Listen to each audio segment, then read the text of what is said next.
नमस्कार मु शिक्षयित्री नलिनी प्रभा दास श्रीमंत सरकारी उच्च विद्यालय कल्याणपुर में सहकारी शिक्षयित्री रूपे कार्य करुच्ची। आज जन्मपीठर अच्छा उत्कल गौरव मधुसूदन दास जन्मपीठ सत्यवामपुर कटक कौन कहे अनुभूति?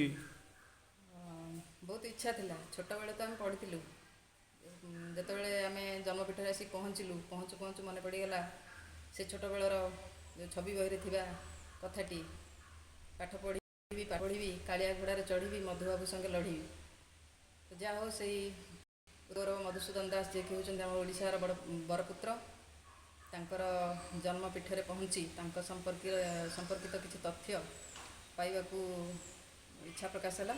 तेणु आम आसीलु जन्मपीठ में आसिक पहुँचलु कटकर जो टांगी टांगी छक दे बाम पार्श्वर आम आसलु सत्यवामपुर ग्राम में पहुँचलु। प्रथम सत्यवामपुर ग्राम पंचायत कार्यालय पड़ता से रास्ते रास्ते आसी पीठटी पहुँचीलु।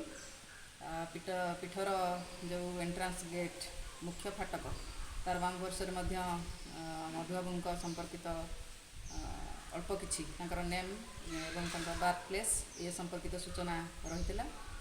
मुख्य फाटकर भीतर को जो एंट्री कलु तो प्रथम मधुबाबूंकर आपादमस्तक प्रतिमूर्ति देखा मिलता संपर्कित तथ्य रही।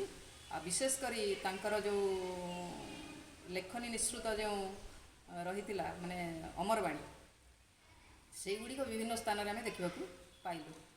तापरे विराट पोखरी सुंदर पोखरी आम देखा पाइलु। पोखर कूले कूले जो आसुचु बाम पार्श्वर गोटे गेट देखा पाइलु। सन्देह है किसी अच्छी बोली तो भितर प्रवेश कलु।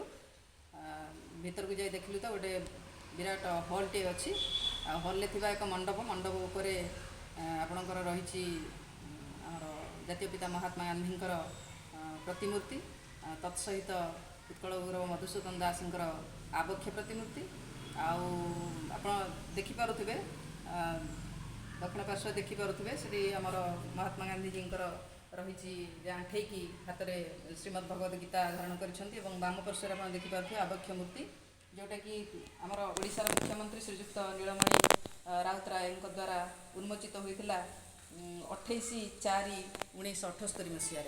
तेरे सेठू आम बाहर तार बैक साइड्रे रही मधुबाबूंकर एंतुड़ीशाल सेठू आम गलु तो एंतुड़ीशाल गृह मध्य आम प्रवेश करूँ।